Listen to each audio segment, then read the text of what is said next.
This program is brought to you by Emory University.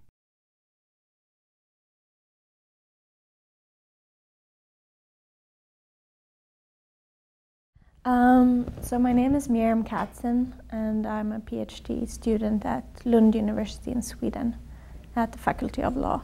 I graduated from the School of Law in Lund in 2012 with a Master's of Law degree. And during my education, I also took courses in philosophy, political science, statistics, and economics.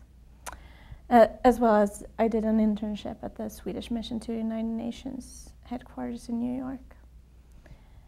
During my education, I worked as a research assistant in the Law and Vulnerabilities program in my faculty. And that made me very interested in questions of vulnerability, and I wanted to get back to academia. So I applied for a position in the elder law environment in my institution because I've also worked in elder care and studied elder care. So I'm in that program, but I'm also in the Law and Vulnerabilities program at my institution. I have been aware of feminist issues and also been politically active feminist since early teenage. So it comes natural, or I can even avoid putting a feminist lens on the issues that I have before me. But when I was going through law school, I thought there was a problematic lack of critical perspectives overall. And I was looking for answers to questions that weren't even put during the education. So I turned to feminist legal theory, where I suspected that what I was missing was going to be found. And I read through the shelf in the law library and found a new and more fruitful way to approach law.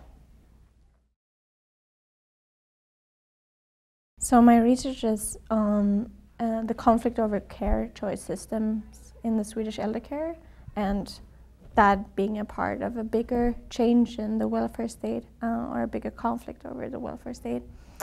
With a general move towards marketization, or a more market-oriented regime.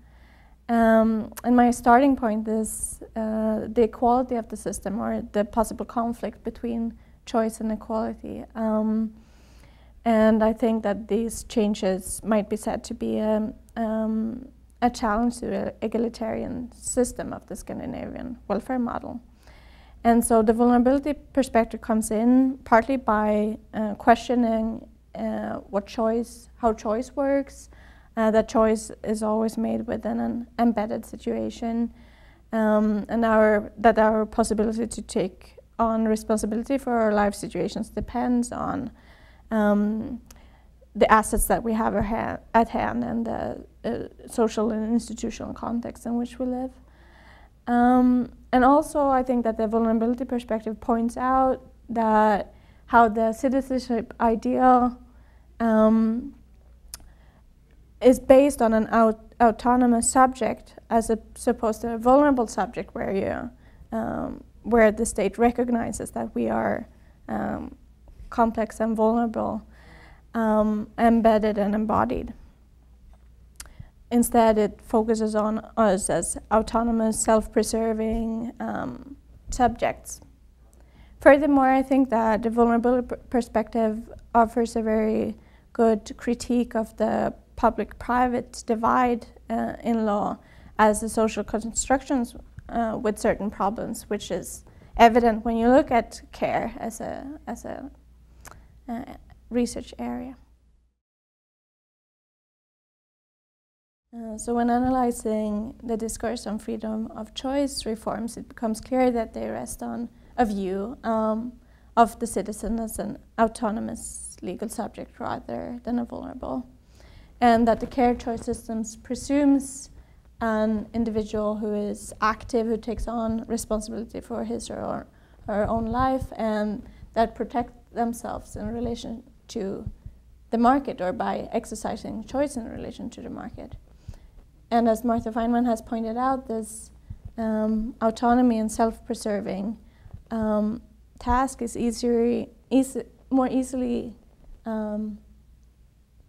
performed if you are in certain positions than in others. If you have the assets that comes with being a white, well-educated male, for example. So this means that the more we rest on choice, the more unequal will welfare services risk to become. And the idealization of contract and of individual choice hide these structural inequalities that exist on a social level, and thus assist in consolidating them. And I think that the vulnerability perspective points out that our choices of welfare service are not only determined by market forces or rational choice, which is presumed in economics, but also by institutional and other social conditions.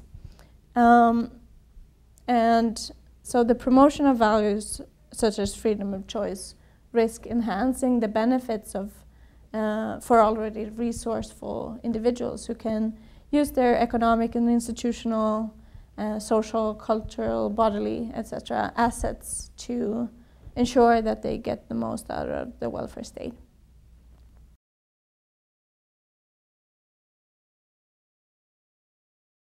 So my research in general is very much motivated by a wish to describe inequalities in order to be able to change them. And it's, of course, always the question what academia's role in social change should and could be. But my hope is to give instruments to other researchers as well as to political forces working with questions about the welfare state and equality. And there is a tendency, I think, to see privatization and marketization as natural forces that we can't have any influence over, any political influence over. And this is not my starting point. I think that there is a conflict on the bottom of these issues, a conflict over the future of the welfare state, and in the longer run over how our society should be organized. And I wish to point out the legal and institutional aspects of this conflict, at least in my specific area of research, but I think that it can be translatable also to questions of the welfare state as such. And by showing this, it will hopefully clarify which values are at stake and how different technologies of government are connected to different ideologies and interests. And that this is not a natural development that we can't have any influence over, but in which ways that we can actually influence it.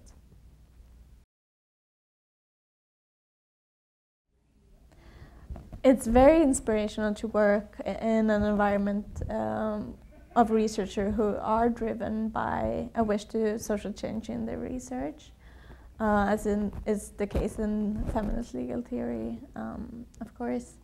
And I've also encountered more and different ways to apply these theories, which of course deepens my own theoretical understanding and application.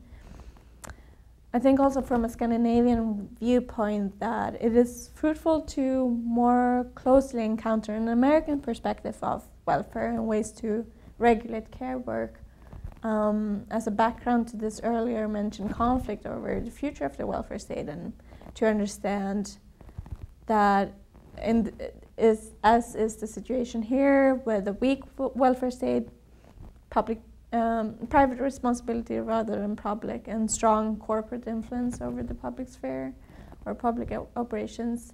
This is where we might end up if a certain development of public and social policies allowed to continue unabated.